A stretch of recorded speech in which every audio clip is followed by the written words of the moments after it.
আসসালামু আলাইকুম। Hello viewers, ষষ্ঠ শ্রেণীর শিক্ষার্থী বন্ধুরা, আশা করি ভালো আছো।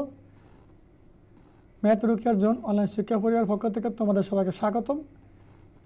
আজকে আমরা তোমাদের গণিত বইয়ের 13 পৃষ্ঠা থেকে আলোচনা শুরু করব।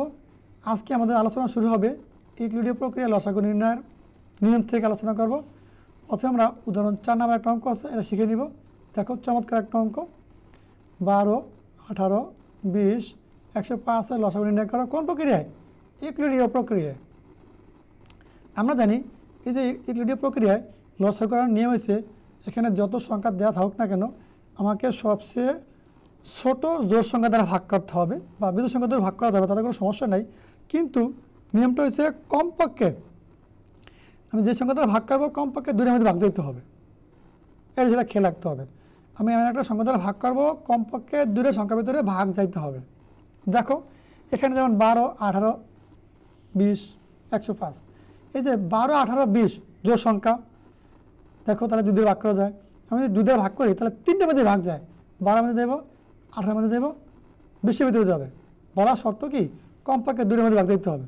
এখানে আমার 2 দিয়ে ভাগ করলে 3টে ভিতরে যাবে। তাহলে কারো আমরা 2 দিয়ে ভাগ করবো। 6 দুগুণে 12, এবারে 9 দুগুণে কি 18, তারপরে 10 দুগুণে 20, তারপরে কি 105 যা আছে বয়ে যাব। মানে 2 দ্বারা এই 12 অর্ধেক 6, 18 অর্ধেক 9, 20 অর্ধেক 10, 105 বয়ে যাব।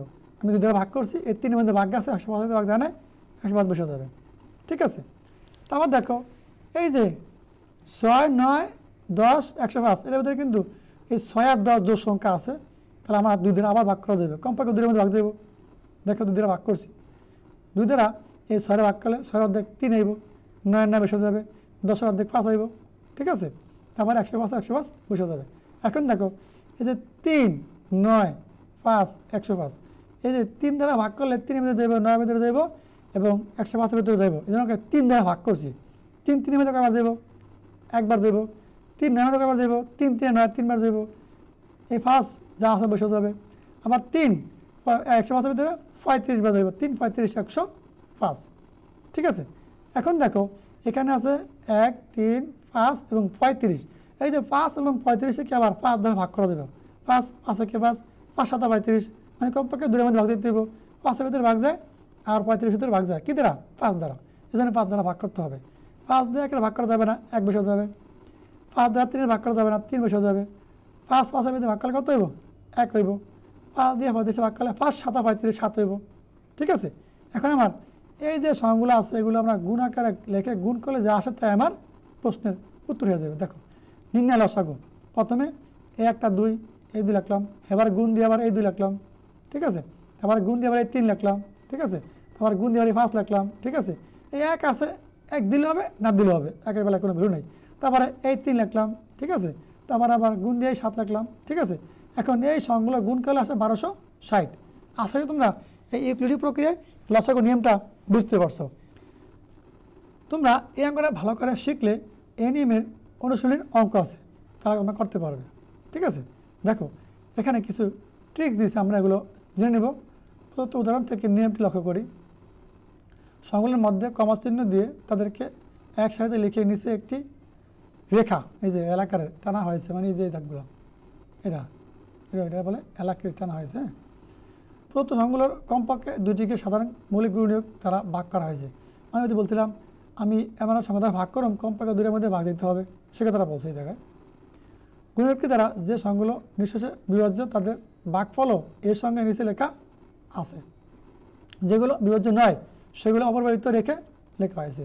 মানে দেখো, এই যে আমরা 2 দ্বারা 12 ভাগ করলে 6 হয়েছে, 2 দ্বারা 18 ভাগ করলে 9 হয়েছে, 2 দ্বারা 20 ভাগ করলে 10 হয়েছে, কিন্তু 2 দ্বারা 105 ভাগ করা যায় না। এই জন্য 105 কি, এই যে অপরিবর্তিত রয়ে গেছে। নিচের সারির সংখ্যাগুলো নিয়ে আগের নিয়মে কাজ করা হয়েছে। এই নিয়মে ভাগ করতে করতে সবার নিচের সারির সংখ্যাগুলো যখন পরস্পর সমমৌলিক হয়েছে তখন আর ভাগ করা হয়নি। মানে দেখো, সমমৌলিক 1 3 1 7, এর ছাড়া 1 আর ওই সংখ্যা ছাড়া কোনো সংখ্যা নেই। যেমন 3 একে 3, 7 একে 7 ছাড়া আর কোনো সংখ্যা নাই। এগুলো কি সহমৌলিক। সবার নিচের সারির সংখ্যাগুলো ও ভাজকগুলোর ধারাবাহিক গুণগুলো নির্ণয় লসাগু। সবার নিচে আছে কি 1 3 1 7, আর পাশে আছে কি 2 2 3 5। এগুলোর গুণফলে নির্ণয় লসাগু, সেই কথাটা বলছে, যেটা আমরা এই যে গুণ করে দেখাইছিলাম। এখন আমরা গসাগু লসাগু সম্পর্কে জানবো। দেখো, এত কিছু আমাদের শেখার দরকার নাই, তোমরা এই বিষয়টা শিখে রাখো। এর সূত্র খুবই গুরুত্বপূর্ণ। দুটি সংখ্যার গুণফল সমান সমান সংখ্যা দ্বয়ের গসাগু গুণ সংখ্যা দ্বয়ের লসাগু। এই সূত্র তোমরা অবশ্যই মুখস্থ করতে হবে। দুটি সংখ্যার গুণফল সমান সমান কি? সংখ্যা দ্বয়ের গসাগু গুণ সংখ্যা দ্বয়ের লসাগু। এটা মুখস্থ করে রাখবা। হ্যাঁ, তারপর দেখা একটা কাজ আছে, কাজের প্রশ্নগুলো আমরা অধ্যায় শেষে আবার আরেকটা ভিডিওতে সলভ করে দেব। উদাহরণ 5, মৌলিক গুণকের সাহায্যে 30, 36, 40 লসাগু নির্ণয় করো। তাহলে এটা লসাগু নির্ণয় করতে বলছে কিসের সাহায্যে? মৌলিক গুণকের সাহায্যে। আমরা কিছুক্ষণ আগে শিখেছিলাম কি ইউক্লিডীয় প্রক্রিয়ায়। দেখো এখানে 30-এর ভাঙা হয়েছে কেমনে? 3 দুগুণে 6, 5 36, এগুলো প্রত্যেকটা মৌলিক সংখ্যা। তাহলে 30-এর মৌলিক গুণনীয়ক 2, 3, 5। আবার 36-এর ভাঙা হয়েছে 2 দুগুণে 4, 3 4 12, 3 12 36। সুতরাং 36-এর মৌলিক গুণনীয়ক কি? 2, 2, 3, 3। আবার আছে কি 40, 2 দুগুণে 4, 4 দুগুণে 8, 5 আর 40। তাহলে 40-এর মৌলিক গুণনীয়ক 2, 2, 2, 5। এদিকে আমাদের লিখে দিয়েছে। এখন 30, 36, 40-এর লসাগু কীভাবে লিখবা? লসাগু হচ্ছে কিন্তু কমন আনকমন সব, ঠিক আছে? কমন আনকমন সব। দেখো আমরা এখন কমন আনকমন সব কীভাবে লিখবা খেয়াল করো। প্রথমে এই যে গুণনীয়ক 2, এটা গুণনীয়ক 2, এটা গুণনীয়ক 2, এই 2 মিললে 3 2 মিললে একটা 2 লিখছি। এখন দেখো এখানে একটা 2 আছে, এখানে একটা 2 আছে, এই 2 মিললা একটা লিখবা। আবার দেখো একটা 2 আছে, এই 2টা এখানে বসাই দিবা। কারণ কি কোন কোন সব মিললেও বইতে হবে, না মিললেও বইতে হবে। আবার এই 3 2টা মিললা একটা, এখানে 3 নাই, বসলাম একটা। এখন দেখো একটা 3 রয়ে গেছে, এইটা এখানে বসাই দেবে গুণাকারে। এখন দেখো এই একটা 5 আর এই একটা 5 আছে, এই 2টা 5 মিললে একটা 5 বসাই দেবো, ঠিক আছে? এখন আমরা গুণ করবো। 2 দুগুণে 4, 4 দুগুণে 8, 3 আর 24, 3 24 72, 5 72 360। এটা ছিল কি নির্ণয় লসাগু 360, ঠিক আছে? 5টা উত্তর হয়ে গেল মৌলিক গুণকের সাহায্যে লসাগু নির্ণয়। উদাহরণ 6, ভাগ প্রক্রিয়ায় 42, 48, 56-এর গসাগু নির্ণয় করো। এখানে আমরা প্রথমে সংখ্যা 3টা একটা দ্বারা মানে সবচেয়ে ছোটো দ্বারা ভাগ করব। 42 দ্বারা 56কে ভাগ করছি, আমাদের 42 দ্বারা 48কে ভাগ করে তাও হবে। 42-কে 42, 56 থেকে 42 বের করে থাকে 14, এই 14 দ্বারা আবার এই 42কে ভাগ করতে হবে, ঠিক আছে? তাহলে এই 42 বসেছে, ঠিক আছে? এখন এটা 3 ভাগে 3 14 42 মিল লেখা আছে, ঠিক আছে? তাহলে সর্বশেষ ভাজক কত? এই 14। এই 14 দ্বারা আবার এখানে বাকি রয়ে গেছে কোনটা? 48, 48কে ভাগ করতে হবে, আবার লিখবা, তোমার নিচে করবো। আবার 14 দ্বারা 48কে ভাগ করবো, এই কি 3 14 42, 48 থেকে 42 বের করে কত? 6 থাকে। 6 দ্বারা আবার কী হবে? এই 6 দ্বারা এই 14কে ভাগ করতে হবে, 6 দুগুণে 12। তাহলে 14 থেকে 12 বের করে থাকে 2, 2 দ্বারা এই 2 দ্বারা আবার এই 6কে ভাগ করতে হবে। দেখো 3 দুগুণে 6, ঠিক আছে? 6 থেকে বের করলে 0। তাহলে সর্বশেষ ভাজক কত হলো? এই যে সর্বশেষ ভাজক 2, দেখো এখানে বলছে যে শেষ ভাজক 2, সুতরাং নির্ণয় গসাগু 2। গসাগু মানে কি? শুধু কমন। তাহলে সর্বশেষ ভাজক হচ্ছে 2, তাহলে এটাই উত্তর। তারপর দেখো উদাহরণ 7 কী বলছে? কোনো বৃহত্তর সংখ্যা দ্বারা 365, 66, 63কে ভাগ করলে ভাগশেষ 5 ও 7 থাকে। দেখো কী বলছে সমাধান। যেহেতু বৃহত্তর সংখ্যা দ্বারা এতকে ভাগ করলে ভাগশেষ 5 ও 7 থাকে, কাজে নিয়ে সংখ্যাটি হবে এই 365 থেকে 5 বিয়োগ করবা, তাই কত? এই 365 5 বিয়োগ থাকে 360, এবং এই যে 468 থেকে 7 বিয়োগ থাকে কত? 456-এর গসাগু। বৃহত্তর সংখ্যা বললে তাহলে আমার প্রথমে এই যে 365 থেকে 5 বিয়োগ করা হয়েছে 360, 468 থেকে 7 বিয়োগ করা হয়েছে কত? 456। এর গসাগু নির্ণয় করতে হবে যদি বৃহত্তর সংখ্যা বলে, ঠিক আছে? গসাগু মানে কোন প্রকারে করবো? আমাদের দুটো সংখ্যা যেহেতু, তাহলে আমরা ভাগের সাহায্যে গসাগু করবো, 16 দ্বারা ভরের ভাগ করবো। দেখো এই 360 দ্বারা 456কে ভাগ করছে, 360কে 360, 456 থেকে 360 বিয়োগ করা থাকে 96, 96 দ্বারা আবার এই 360কে ভাগ করবা। দেখো 396 থেকে কত? 288, 360 থেকে 288 বিয়োগ করা থাকে 72, এই 72 দ্বারা আবার 96 ভাগ করবা, 72 কে 72। দেখো এই যে 72 96 দ্বারা যাবে একবার, 72 কে 72, এই 96 থেকে 72 বিয়োগ করা থাকে 24। এখন এই 24 দ্বারা আমরা 72কে ভাগ করবো, 24 72 3 বার যায়, 3 24 72, 72 থেকে 72 বিয়োগ করলে কী হইব? 0 হইব। তাহলে এই যে শেষ ভাজক কত? শেষ ভাজক কিন্তু 24, সুতরাং 360 ও 456 গসাগু কত? 24। নির্ণয় বৃহত্তর সংখ্যাটি 24। ঠিক আছে, চমৎকার একটা অঙ্ক, এরকম অঙ্ক পরীক্ষা আসে। তারপর দেখো উদাহরণ 8 কি বলছে, কোনো বৃহত্তর সংখ্যা দ্বারা 57, 93 এবং 183কে ভাগ করলে কোন ভাগশেষ থাকবে না, কোনো ভাগশেষ থাকবে না। তাহলে বলছে কি নির্ণয় বৃহত্তর সংখ্যাটি হবে 57, 93 এবং 183-এর গসাগু। তাহলে আমরা এই বই নির্ণয় করলে হবে, যেভাবে দেওয়া সেভাবে করলে হবে। আমরা যদি এই যে 3 সংখ্যার ভাগটা করছি না, এই ভাগের সাহায্যে করলে হবে। ঠিক আছে, তাহলে আমরা বই যেটা আছে এটাই শিখি এখন, এটা সহজ হবে। তবে এখানে 57, 3 গুণ 19, 3 19 57, আবার 93, 3 গুণ 31, 3 31 93, আবার 183, 3 গুণ 100 মানে 3 গুণ 61, 3 দিয়ে 100 গুণ করলে 183 আসবে। দেখো এগুলো প্রত্যেকটা কিন্তু মৌলিক সংখ্যা। 57, 93, 183-এর গসাগু 3, এরা মানে মৌলিক গুণিকের সাহায্যে গসাগু নির্ণয় করছে। দেখো এখানেও 3 আছে, এখানেও 3 আছে, এখানেও 3 আছে, তাহলে গসাগু মানে কমন, এই 3 কমন। ঠিক আছে, তাহলে নির্ণয় বৃহত্তর সংখ্যাটি 3। উদাহরণ 9, কোন ক্ষুদ্র সংখ্যার সাথে 5 যোগ করলে যোগফল 16, 24, 32 দিয়ে নিঃশেষে বিভাজ্য হবে। নির্ণয় ক্ষুদ্র সংখ্যাটি হবে এত এত লসাগু থেকে 5 কম। বলছে কি কোন ক্ষুদ্র সংখ্যার সাথে 5 যোগ করলে যোগফল 16, 24, 32 দিয়ে নিঃশেষে বিভাজ্য হবে। তাহলে করতে হবে কি আমাকে 16, 24, 32-এর লসাগু করতে হবে। লসাগু করার পরে সেই রেজাল্ট থেকে ওই 5 যদি বলছে যোগ করতে, সেখান থেকে বিয়োগ করতে হবে। কখন? যখন ক্ষুদ্র সংখ্যা বলছে। আর আমরা এই লসাগু করছি কোন প্রক্রিয়ায়? ইউক্লিডীয় প্রক্রিয়ায়। দেখো 16, 24, 32 জোড় সংখ্যা, 2 দিয়ে ভাগ করলে 3 মধ্যে ভাগ দেবো।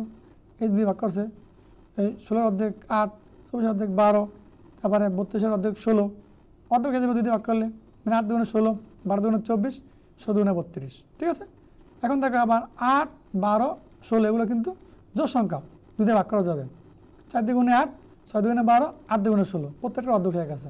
আবার দেখো 2 দিয়ে ভাগ করা যাবে, 4, 6, 8 জোড় সংখ্যা, এই 2 দিয়ে ভাগ করবা, 2 দুগুণে 4, 3 দুগুণে 6, 4 দুগুণে 8, অর্ধেক হয়ে গেছে। হ্যাঁ, আবার দেখো 2 আর 6 জোড় সংখ্যা, আবার 2 দিয়ে ভাগ করা যাবে, এই 2 দিয়ে ভাগ করছে, 2 দিয়ে মধ্যে একবার যাবো, 3 3 হয়ে গেছে, 2 4 ভিতরে 2 দুগুণে 4, 2বার যাবো। এখন আমরা এই যে সংখ্যাগুলো গুণ করলে যা পাই সেখান থেকে 5 বিয়োগ করতে হবে।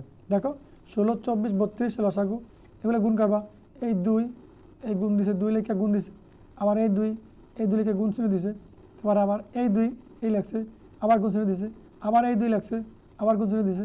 ঠিক আছে, আবার এই 3 লেখা, এই 3 লেখছে, গুণ চিহ্ন দিছে, আবার শেষ 2 এই লেখছে, তারপরে সমস্যা দিচ্ছে। আর সংখ্যা নাই, 1 লেখা নাই, 1 লেখলো না লেখলো, সমস্যা নেই। গুণ করো, 2 দুগুণে 4, 4 দুগুণে 8, 8 দুগুণে 16, 3 16 কত? 48, 48 দুগুণে 96। নির্ণয় ক্ষুদ্র সংখ্যাটি, 96 থেকে 5 বিয়োগ কত আসবে? 96 থেকে 5 বিয়োগ করলে থাকবে 91। আশা করি বুঝতে পেরেছো। এই চমৎকার অঙ্কটা ভালোভাবে দেখে নাও। এখন দেখো আমরা উদাহরণ 10 একটা সৃজনশীল প্রশ্ন আছে, আমরা শিখব। এখানে 159টি আম প্রথম জুড়িতে, দ্বিতীয় জুড়িতে আছে কত? 227টি আম, মানে কি জাম আছে 227টি জাম, তারপর তৃতীয় জুড়িতে আছে কি 401টি লিচু। কর্মের কী বলছে? 159-এর গুণিতকগুলো নির্ণয় করে মৌলিক গুণিতকগুলো আলাদা করো।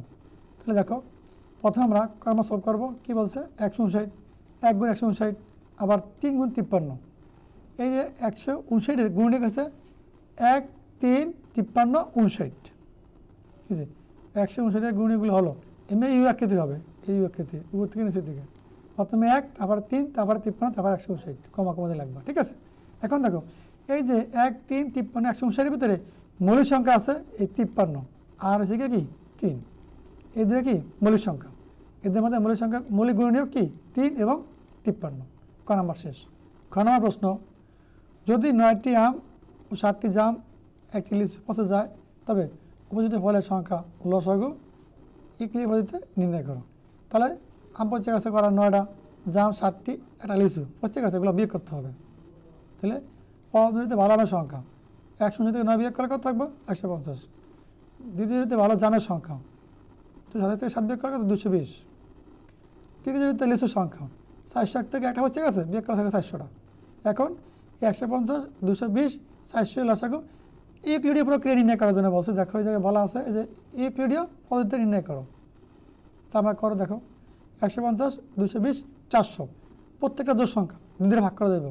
2 দিয়ে ভাগ করলে এই যে 75 দুগুণে 150, মানে 75 দুগুণে 150, আবার 110 দুগুণে 220, আবার 200 দুগুণে কি 400, মানে প্রত্যেকটার অর্ধেক। 150-এর অর্ধেক 75, 220-এর অর্ধেক 10, 400-এর অর্ধেক 200, দুইতে ভাগ করছি।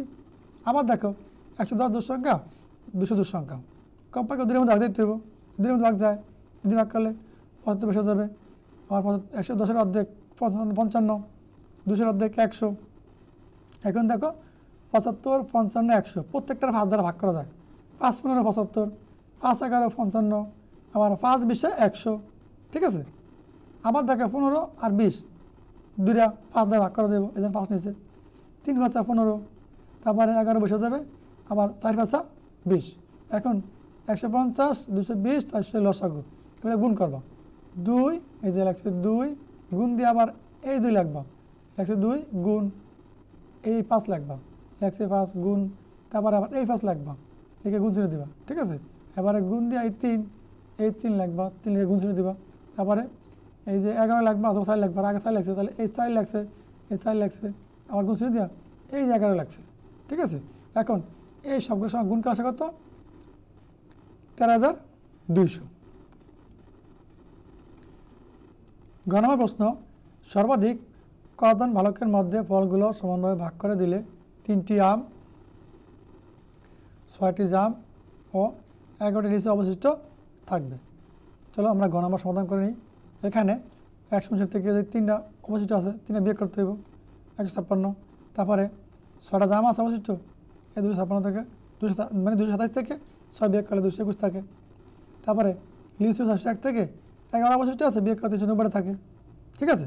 তাহলে এখন 156, 221, 390, আমরা এখন এগুলো গসাগু নির্ণয় বাঘের সাহায্যে নির্ণয় বাঘ মানে কি বালকের সংখ্যা হবে 156, 221, 390 এর গসাগু।